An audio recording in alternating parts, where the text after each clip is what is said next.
Meus queridos amigos, estou aqui de volta falando de processo 365. Como eu prometi no vídeo anterior, eu falaria ainda sobre o inciso primeiro do artigo 966 do Código de Processo Civil. Para relembrar, a decisão de mérito transitada em julgado pode ser rescindida quando quando se verificar que foi proferida por força de prevaricação, concussão ou corrupção do juiz. No vídeo anterior, para quem acompanha, eu já falei da prevaricação.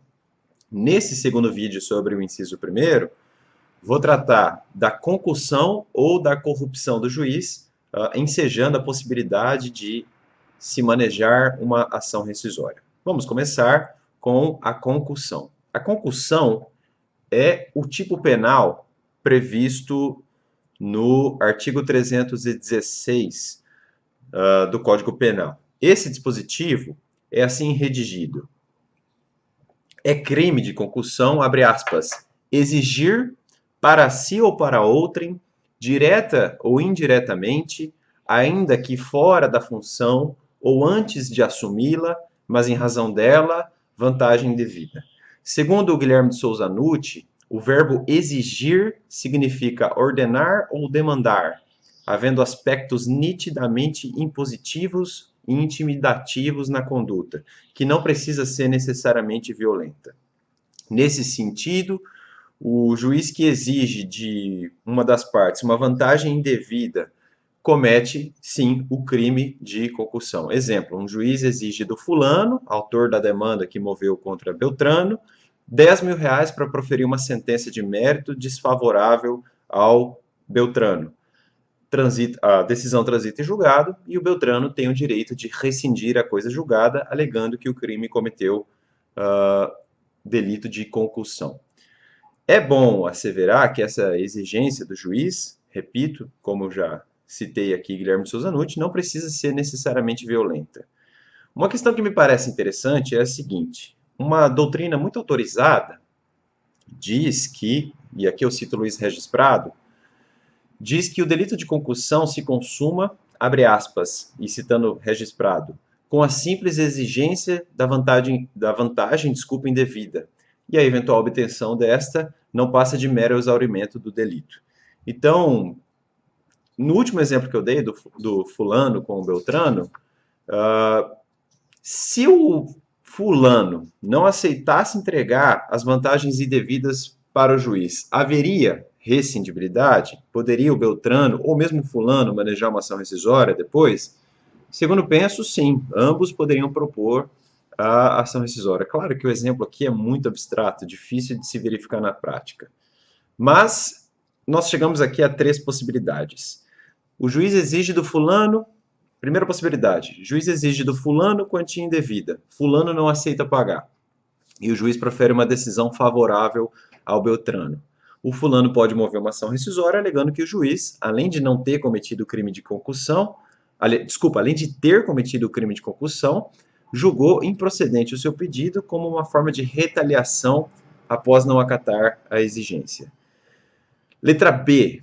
O juiz exige do fulano uma quantia indevida e o fulano não aceita pagar. E aí o juiz profere uma sentença favorável ao próprio fulano. Beltrano, a parte contrária, ainda assim pode mover ação rescisória. Ele pode alegar que a concussão do juiz, que houve concussão do juiz, talvez aqui em modalidade tentada, ou não, né? Como a gente viu, a doutrina penal costuma dizer que receber os valores não passa de exaurimento da conduta. Mas, enfim, nessa segunda situação, o Beltrano pode sim mover a ação rescisória e, além de alegar a concussão do juiz, pode alegar violação manifesta, da cláusula geral de boa-fé contida no artigo 5º do Código de Processo Civil, o que entra no inciso 5º do artigo 966, que seria a violação manifesta de norma jurídica como fato ensejador de ação rescisória. E terceira possibilidade, o juiz exige do fulano uma quantia indevida e o fulano aceita pagar. E aí o juiz profere decisão favorável ao próprio fulano.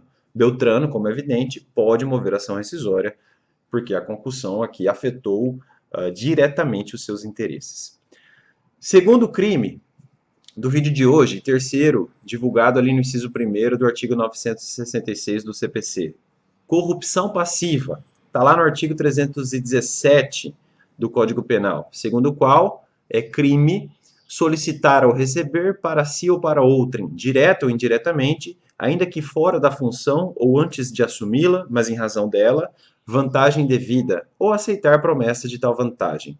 Os parágrafos 1º e 2º do artigo 317 trazem uma majorante para o que se chama de corrupção privilegiada. Não vou tratar disso aqui agora, só estou divulgando o tipo penal para facilitar o nosso estudo. Aqui é bom diferenciar, como faz a doutrina penal, a diferença que há entre corrupção passiva e concussão. Na corrupção passiva, o juiz solicita ou simplesmente recebe, por uma iniciativa de terceiro, a vantagem devida, enquanto que na na concussão, o juiz exige mais austeramente a vantagem indevida. E com essa ressalva, eu reitero aqui tudo que eu já disse sobre o delito anterior, não sobre a corrupção passiva, mas sobre a concussão. Basta que o juiz exija os valores para que o crime se consume, até porque o recebimento das quantias indevidas não passa de mero exaurimento da conduta, segundo a autorizada doutrina de Luiz Regis Prado. E aí podemos pensar novamente em 3 situações. Primeira, o juiz solicita de fulano uma quantia indevida. O fulano não aceita pagar. E aí o juiz profere decisão favorável ao Beltrano. Fulano pode mover uma ação rescisória, alegando que o juiz, além de ter cometido o crime de corrupção passiva, julgou improcedente o seu pedido como uma forma de retaliação. Segunda possibilidade, o juiz solicita, olha o verbo, solicita do fulano uma quantia indevida e o fulano não aceita pagar. O juiz profere uma decisão favorável ao próprio fulano. Beltrano, que é a parte contrária, pode mover ação rescisória, alegando a própria corrupção passiva do juiz e ainda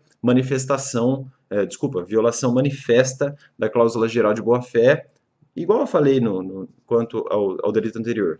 Violação de boa-fé, do artigo 5º do CPC, o que entra, em tese, como violação manifesta de norma jurídica no inciso 5º do artigo 966. Terceira e última possibilidade, o juiz solicita do fulano uma quantia indevida, fulano aceita pagar e o juiz profere decisão favorável ao fulano. Naturalmente, B pode mover uma ação rescisória, alegando a corrupção passiva do juiz e, claro, violação manifesta de norma jurídica. Como falei no primeiro vídeo do inciso 1º, esses crimes estão aí apenas por tradição, porque em qualquer caso que se verifique crime do juiz, há evidente violação e manifesta até de norma jurídica, entrando ali no inciso 5º do artigo 966. Esse foi o nosso segundo vídeo sobre o inciso 1º. No próximo, eu farei considerações comuns sobre essas hipóteses de rescindibilidade do inciso 1º, que invoca 3 crimes ali do Código Penal. E aí eu vou falar muita coisa interessante que deixa muita gente surpresa, talvez, com as possibilidades e os contornos que essa discussão ganha. Até mais, pessoal. Tchau.